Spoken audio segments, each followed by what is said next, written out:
Hey guys, thanks for joining me for another Dissidia Final Fantasy Opera Omnia video, and today we are going to go through community stream slides. What I'm going to do is I think I'm going to make my community stream video and my poll planning video separate. So in this video, I'm strictly just going to go over the information from the community stream, give my thoughts about it, and then I'm going to make another separate video that's going to go out after this one, and then we'll do the actual poll planning and like should you poll kind of for the month of June there, right? So first up, we got the Lost chapter for Rex. So Rex is the new character coming. So this is Vaan's brother. I talked about Rex a little bit in my BT token guide, and we'll talk about Rex a little bit more in the Should You Poll. But Rex will be dropping here on May 31st, and then coming back with Garnet, BT, and FR. Garnet, this should be a straight rerun because Garnet's already like ridiculously good. She recently got her force, like she's got everything. So Garnet, fantastic character here. She doesn't need a rework, and obviously Rex being a new character, Rex will have BT, Echo, all that stuff, right? And once again, new characters will be coming as a Lost chapter now immediately, so they're just permanently available, right? And then it looks like Lufenia co-op on this one, and then we're going to get the normal missions and things there. So nothing too crazy there, so Rex is coming. Next here, this is the global first thing. So there was kind of before the community stream, Joshua hinted that there would be like a global first something in here, but not a character, but a quality of life feature. And this one looks to be pretty cool, actually. I think I'm actually going to enjoy this. And this is actually going to drop before Rex. This is going to drop right away on May 30th after maintenance. So we're going to get this very soon, and I'm definitely going to be using this feature. So what the feature does is it makes it so that you can hide either parts or all of the damage that you see on display. And I think some of you have seen this in my videos when I'm doing like showcases and stuff. Sometimes it's hard to tell like what the damage is because there's so many numbers flying up, and sometimes we miss the numbers and things like that, right? So the left box shows the normal damage. You can see brave damage in yellow, you see HP damage in red. What you can do is you could choose to turn the brave damage off. So you can see the middle slot, and this is what I think I am going to use, where I'm going to turn the brave damage off, and I just want to see the HP damage. I think that's going to be a really clear and easy way to tell how much damage you're doing. Also, you're going to notice is all the numbers kind of hide the cool effects of the attacks. So now that's a really great way you can actually see the attacks more, right? And then on the far right, which my head's probably blocking part of it, but you can completely hide the damage altogether. Now, I don't know that I would recommend using this because it's like really hard to know how much damage you're actually doing. But if you're very familiar with the characters in the team and you want to maybe just do a run for fun, just to like actually look at the visual effects of the attacks, I think that's the way I would use this. Maybe if I'm doing like my daily hunts, or even if I'm doing like hard Shinryus and things like that, but I'm very familiar with the fight and I know what the team's doing, just to be able to enjoy the attack animations more, that actually might be a really cool effect to turn off. But I think for the most part, I'm going to use mine like in the middle. I'm going to turn brave damage off and then just look at the HP. I think will be really, really nice, right? So that's a really cool quality of life update that we got that JP has never gotten. So look forward to that coming out very soon. Other than that, everything else was as planned. But I am going to talk about something that I maybe have a little bit of maybe suspicions about, that maybe something's coming in the near future. We'll talk about that. But next up here on June 6th, we have the Dimensions and Transcendence support campaign. So what they do here is we are getting a new tier. I believe tier 15 will be coming. And what they do is they give out rewards for any past tiers you've beaten. Now, if you've already gotten these rewards, you don't get them again. But tiers 14 and 15 are getting new rewards. So everybody will be able to get those. And then if you're a newer player and you haven't ever cleared this before, you can get a ton of resources for clearing this, right? So if you get everything, like there's 100,000 gems in here apparently, if you get everything all the way through tier 15. Once again, if you've already gotten some of these rewards, you can't get them again. But if you're a new player and you're able to get through this, definitely worth grinding through, right? Dimensions End, it is more of like an end game mode, but you could start clearing it as you're getting characters. Some of the older fights are really easy to do like solos on, so you can really be efficient with your characters.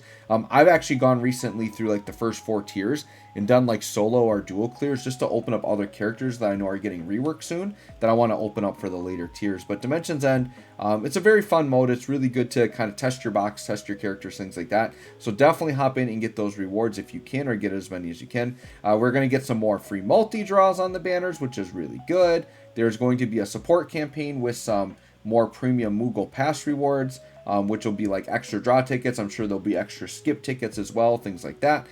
Double Psycho Quest rewards and Cactuar appearances, and then triple items are on sale if you need any of those triple items. Also on June 6th, we have Mission Quests, and this looks like something I'm really going to like because it's going to have like restrictions and lockout content, right? So what you're going to get is you're going to get 5 sets of quests, and each set will include Chaos, Lufenia, and Shinryu missions, okay? And these are going to be added alongside the normal events and campaign draws that we're going to be getting. So the quests might require to use certain crystal colors, certain weapon types. There will be character lockout as well. So this is the type of stuff I really like. I love being able to use my box of characters with all these characters I've gotten, which is really, really good. There will be no boosted characters, so you can kind of just use whoever you want. They're all going to be on equal footing. You can use friends in this, which will be nice.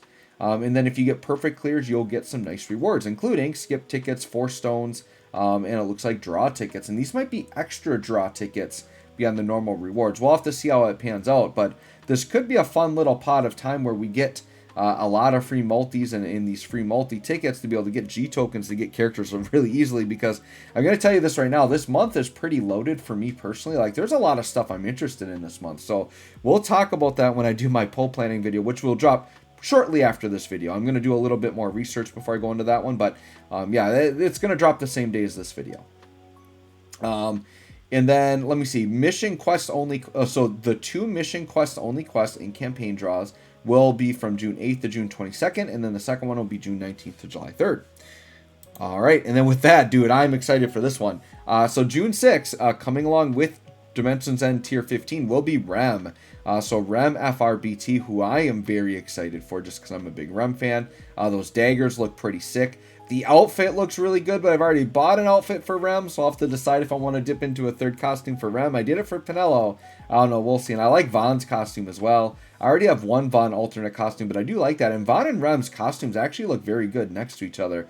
But the thing that's significant here is Vaan is not a straight rerun. Vaan is getting FR boards, and he's getting a rework. So we'll talk about Vaan in my Should You Pull video. But he's definitely a nice spicy character you could have in your box, right? And then, yeah, all the dimensions and stuff will be there. There's going to be a single challenge. So the single challenge, basically, if you're unfamiliar with that, it's kind of a newer thing we've gotten. But the single challenge, it's kind of like a co-op, but you just do it by yourself, is what it is. And you just grind up a bunch of points, and you get more points for boosted characters. So as you grind them up, you get rewards. It's actually more closely related to, like summon board grinding and stuff like that. That's pretty much what it's like. It's like summon board grinding. You use boosted characters, you earn points, you just get a bunch of points and get the rewards, and you can use skip tickets. So it's kind of like a skip ticket feeder where you want to feed those in and get it done quick if you want to, right? So yeah, we've got all that coming on June 6th. Then on June 12th, we have Act 4, Chapter 2, Part 1. So new story chapters, and we got my boy General Leo, who's looking nice and spicy. He's going to be a character a lot of people are going to be excited for.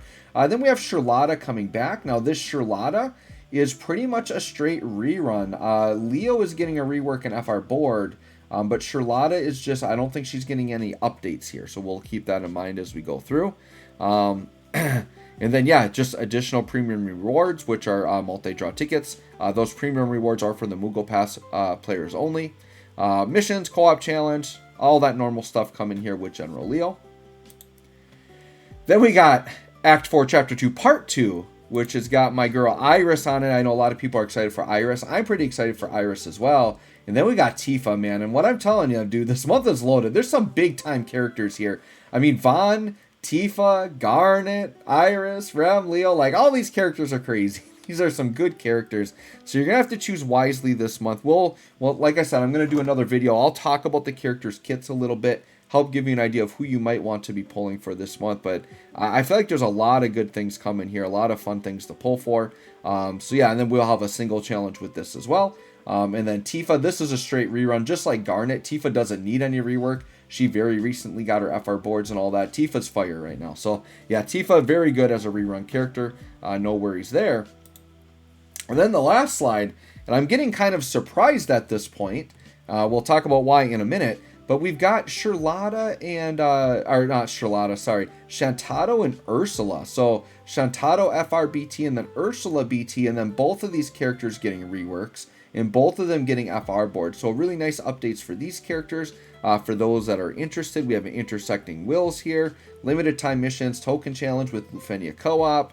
Once again, the bonus for Premium Moogle Pass. So they're really pushing the Premium Moogle Pass, giving you a lot of extra rewards this month. So very, very good. And that's basically where it ended, right?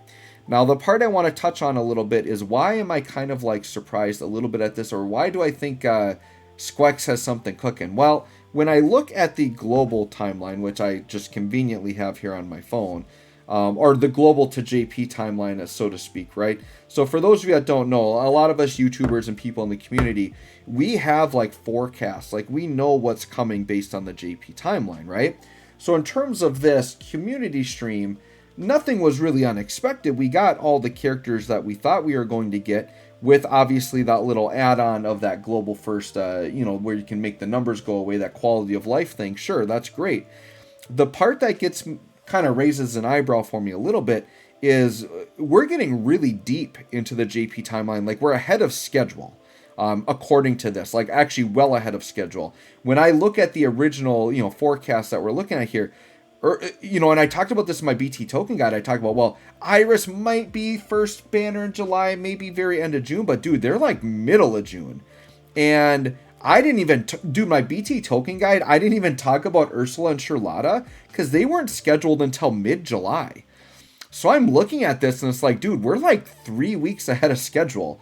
So what that tells me is there's either room for like a lot of campaign stuff they could shove together, or there may be a global first coming. Typically, when we get ahead of schedule like this, it means they're making room for a global first character. So who knows? This summer, there could be a global first in. And they said the next community stream is like June 23rd, 24th, 25th, something like that. End of June. I would not be surprised if the next community stream, like we're slated right now to have a really nice, easy opening for a global first campaign. So I think as soon as the next community stream, we could be seeing it. Now, they definitely could just stick with this, keep following the schedule, keep us like 4 weeks ahead until whenever they do want to drop some global first, whatever, and then kind of toss it in there. But like, yeah, if we're this far ahead, like when I look at the schedule, July, we've only got 2 sets of characters scheduled unless we want to dip into August already. Now, there is a lot of campaign stuff they haven't touched, so they could slide that in. So some things that were not talked about that could be slid in here is we've got a Terra Maria campaign banner. We've got a Dark Knight Cecil with 7 campaign banner. And then in July, we've got like Sarah and Kryl, and then Warrior of Light and Lude. So there's like 4 sets of things that these need to be slid in somewhere, but none of these would take up like a 4-week period. And I don't know that they would just do like back to back to back like special campaign banners to fill space. I mean, this is a significant chunk of time that I think we might be seeing a global first character this summer potentially, right? So anyways, guys, otherwise everything's like, you know, nothing, no big surprises. I do think the global first damage, you know, quality of life thing like this thing here, I think is pretty cool right here. So yeah, we'll definitely give that a try. We'll talk about the characters. So anyways, guys, let me know what you think of the upcoming content. Thanks for watching, and we'll catch y'all on the next one.